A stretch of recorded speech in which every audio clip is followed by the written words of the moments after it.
Hey, Happy New Year.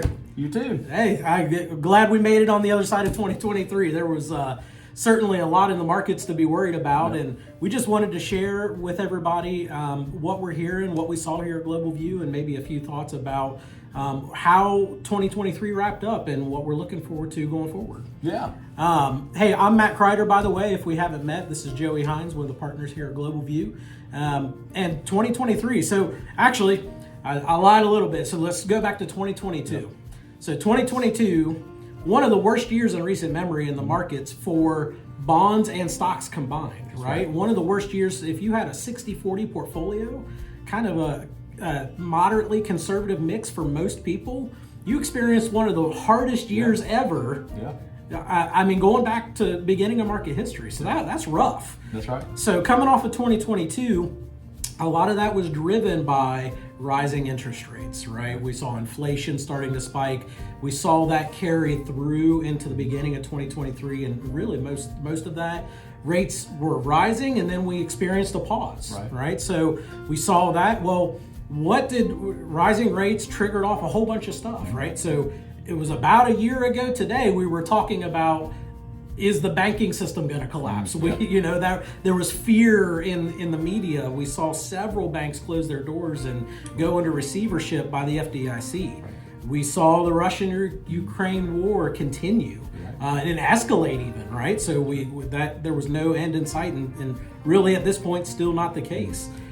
We saw volatility in the market from a rally going into the year, a lull in the middle of the year, a rally again at the end of the year. I mean, it was up and down, and really driven by just a handful of companies. That's right. The whole new phrase, the AI, that was really pushed a lot of the technology companies up in the first part of the year and continued on throughout the rest of the year. Yeah. So if you do like everybody tells you and diversify, you may not. You may have found yourself missing out on some things, right? And it's like, what's going on here? So we definitely saw that.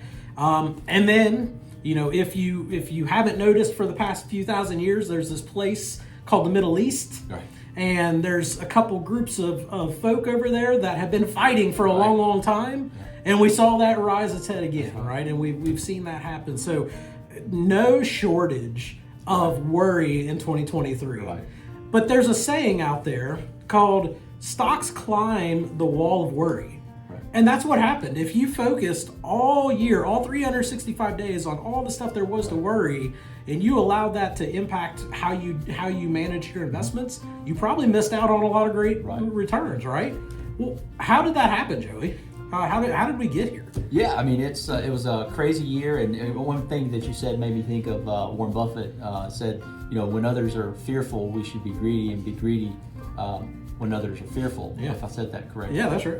But yeah, I mean, that just goes to show that markets react to the uncertainty and the fear.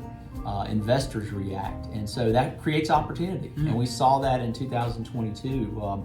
With the bond market, there was just a huge disconnect.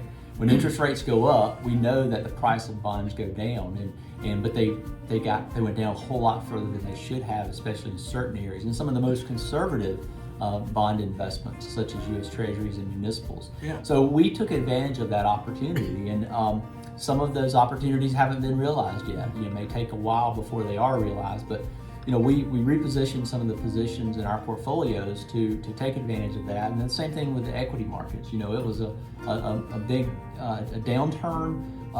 As Matt said earlier, for the average moderate investor, they really felt it hard in 2022.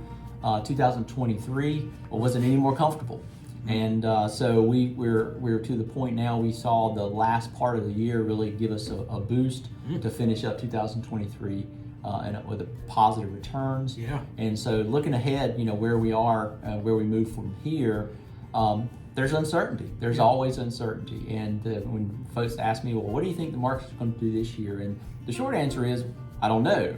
I do know that there's a lot of positives out there, and we know that we believe that the Federal Reserve will likely start to reduce rates because finally consumer spending is slowing down. Inflation, more importantly, inflation is getting under control. Their goal is to get that down to 2% or less, and that's beginning to happen. So, I'm optimistic about 2023.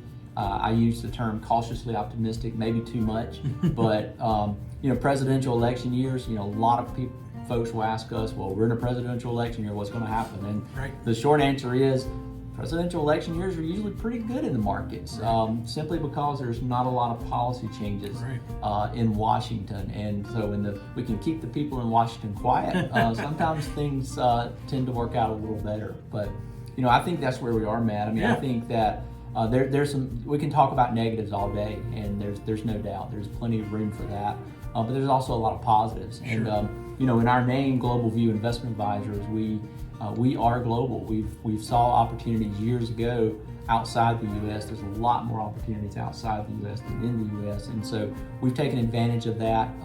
So when when you look at issues in the U.S., I go back and I remind myself and I remind our investors that we are a global company and we are looking across the globe at opportunities. And I think that's important to remind our investors and our clients on. Great. Well, we're always available too, and Joey, we appreciate you sharing your thoughts. And if you're a client of Global View, please reach out to us with specific questions. We're always here to help you out. If you're not a client of Global View, we'd love to talk with you if you want to learn more about how we can help. Thank you.